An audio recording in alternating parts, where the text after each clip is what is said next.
যে ঈমান আপনাকে 20 রাস্তা টেনে নিয়ে মসজিদে আনতে পারে না, ওই ঈমান কেমন করে আপনাকে 1,20,000 বছরের রাস্তা পাড়ি দিয়া আপনাকে জান্নাতের মধ্যে পৌঁছাবে? প্রশ্ন আছে না নাই? খেয়াল করেন, চিন্তা করেন। এখানে যে ঈমান আপনার সারা জীবনের সমস্ত গুনার পাল্লাকে হালকা করে দিয়া যেই 24 অক্ষরের কালেমাটা বাড়ি হয়ে যাবে, ওই ঈমান কেন আপনাকে সুদ থেকে ফিরায় না? যেই ঈমান আপনাকে 1,20,000 বছরের রাস্তা পাড়ি দিয়া আপনাকে জান্নাতের 8 মাথায় নামায় দিবে, ওই ঈমান কেন দুনিয়াতে আপনাকে মসজিদের মধ্যে নেয় না? যেই ঈমান আপনাকে জান্নাতের মেহমান বানাবে, ওই ঈমান কেন আপনাকে সুদ ঘুষ থেকে ফিরায় না? ওই ঈমান কেন আপনাকে আখলাকওয়ালা মানুষ বানায় না? ওই ঈমান কেন আপনাকে উত্তম মানুষে পরিণত করে না? ওই ঈমান কেন আপনাকে কোরআনের কাছে নিয়ে যায় না? ওই ঈমান কেন আপনাকে রাসূলের সুন্নতের কাছে নিয়ে যায় না? ওই ঈমান কেন আপনার বাজারের ভিতরে রাসূলের আদর্শ বাস্তবায়ন করতে উদ্বুদ্ধ করে না?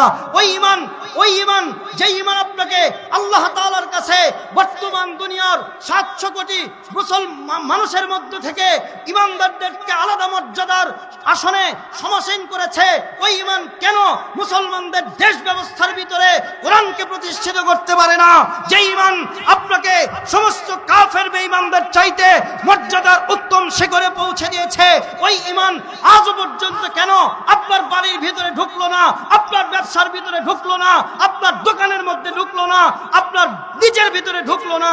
এখন চিন্তা করেন, যে ঈমান আপনাকে মসজিদে নেয় না, যে ঈমান আপনাকে সুদ থেকে ফিরায় না, যে ঈমান আপনার সমাজে রাসূলুল্লাহর আদর্শ বাস্তবায়ন করতে দেয় না, যে ঈমান আপনার সংসদে কোরআনকে ঢুকায় না, যে ঈমান মা বাবার খেদমত করতে আপনাকে আগ্রহী করে না, যে ঈমান আপনার ঘরের ভিতর থেকে অশ্লীলতা, বেহায়াপনা, বেলাল্লাপনা টিভি বের করে দেয় না, যে ঈমান আযানের সময় চাষতলে টিভি বন্ধ করে না, যেই ঈমান আপনি প্রশ্ন করেন আপনার কাছে, যেই ঈমান যাত্রা সার্কাস বন্ধ করতে পারে না, যেই ঈমান আল্লাহ পাক রব্বুল আলামিনের হুকুম 5 বার আসমান থেকে ভেসে আসার পরেও, মুয়াজ্জিনের কণ্ঠে উচ্চারিত হওয়ার পরেও মসজিদের ভিতরে আপনাকে নেয় না, ওই ঈমান কেমন করে আপনাকে কাল কঠিন কিয়ামতের মাঠে আপনাকে মুক্তি দিয়ে জান্নাতে দিবে? প্রশ্নের বিষয়।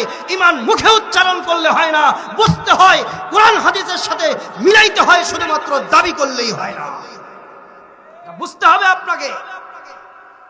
একটা ব্যক্তি যদি ঈমানদার হয়, একবার যদি ঈমান আনে, আল্লাহর পয়গম্বর বলেন, আদনা দরজার ঈমানদারকে আল্লাহ পাক রব্বুল আলামিন যেই জান্নাতটা দিবেন, ওই জান্নাতটা হবে আরদুহা কাআরদিস সামাওয়াতি ওয়াল আরদ ওয়া ফি riwayatin আল্লাহ পাক রব্বুল আলামিন, আল্লাহ পাক তাকে যেই জান্নাতটা দিবেন, ওই জান্নাতটা হবে এই দুনিয়ার 9 অথবা 10টা দুনিয়ার সমান। জোরে কোন সুবহানাল্লাহ।